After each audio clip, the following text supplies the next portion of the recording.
आप पिछले 2-3 दिनों से देख रहे होंगे कि ऑल आइज ऑन रफा वाला ट्रेंड सोशल मीडिया पर काफ़ी वायरल हो रहा है।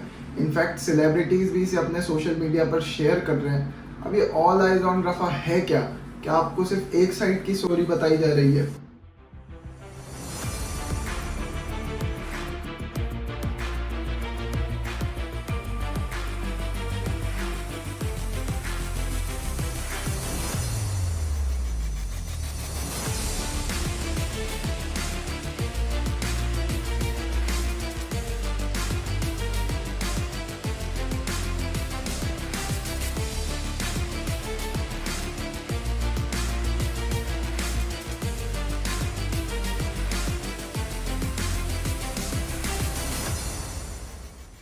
ये तो हमें पता है कि इसराइल और गाजा के बीच में वॉर चल रही है काफी टाइम से। देखिए, गाजा के सदर्न पार्ट में एक जगह है रफा नाम की, जहाँ पे अभी भी हमास के कुछ ठिकाने मौजूद है जिसे इसराइल पूरी तरीके से खत्म करना चाहता है। अब इसराइल के लिए करना इतना आसान भी नहीं है, क्योंकि 10 लाख से भी ज्यादा सिविलियंस रहते हैं रफा और उसके आसपास वाले एरिया में। अगर इसराइल अपने मिलिट्री ऑपरेशन स्टार्ट करता है तो इससे सिविलियंस को काफी नुकसान झेलना पड़ सकता है। देखिए, ऑल आइज ऑन रफा वाला जो स्लोगन है, ये फेब 2023 के महीने में बोला गया था, जब नेतन्याहू हमास के सारे ठिकाने खत्म करने का ऑर्डर देते हैं। अपनी स्पीच में नेतन्याहू कहते हैं कि हम चाहते हैं यहाँ पर एक इवैक्यूएशन प्लान बनाया जाए, क्योंकि जब हम अटैक करेंगे तो सिविलियंस को काफ़ी नुकसान होगा।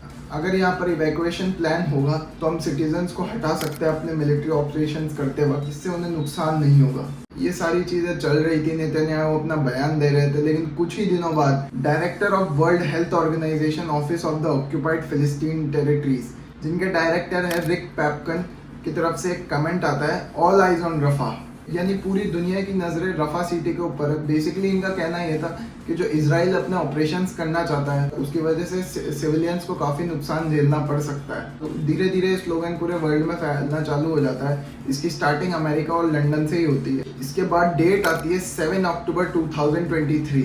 हमास इसराइल में एक टेल अवीव नाम की जगह है, यहाँ पर एक साथ बहुत सारे रॉकेट्स फायर कर देता है, जिस वजह से इसराइल में बहुत सारे सिविलियंस की डेथ हो जाती है। अब उस टाइम पे तो इसराइल इतना कुछ करता नहीं है, लेकिन ठीक 7 महीने बाद यानी 26 मई 2024 को इसराइल डायरेक्टली अटैक कर देता है रफा के ऊपर, जिसमें आम जनता को काफ़ी नुकसान झेलना पड़ता है।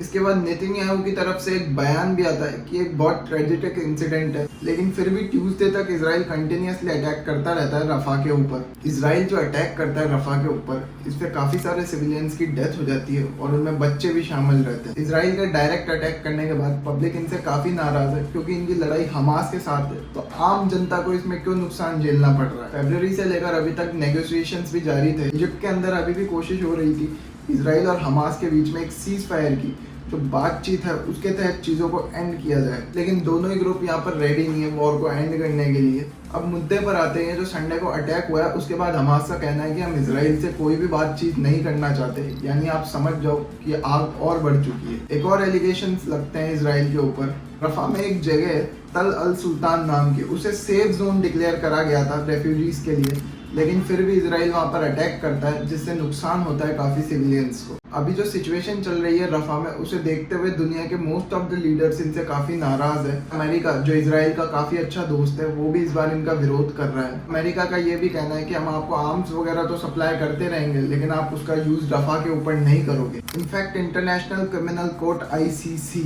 इसराइल और हमास के ऑफिशियल्स के खिलाफ अरेस्ट वारंट जारी कर देता है, including Netanyahu. The International Criminal Court's chief prosecutor, Karim Khan, has sought arrest warrants for Israeli Prime Minister Benjamin Netanyahu, Defense Minister Yoav Gallant, and 3 Hamas leaders over alleged war crimes during the recent Gaza conflict. हालांकि इनके पास ऐसा सच कोई power नहीं है arrest वगैरह करने की। बाकी अब ये कोई नहीं बता सकता कि वॉर कब तक चलती रहेगी और कब तक मासूम लोग अपनी जान गंवाते रहेंगे इस वॉर के चलते।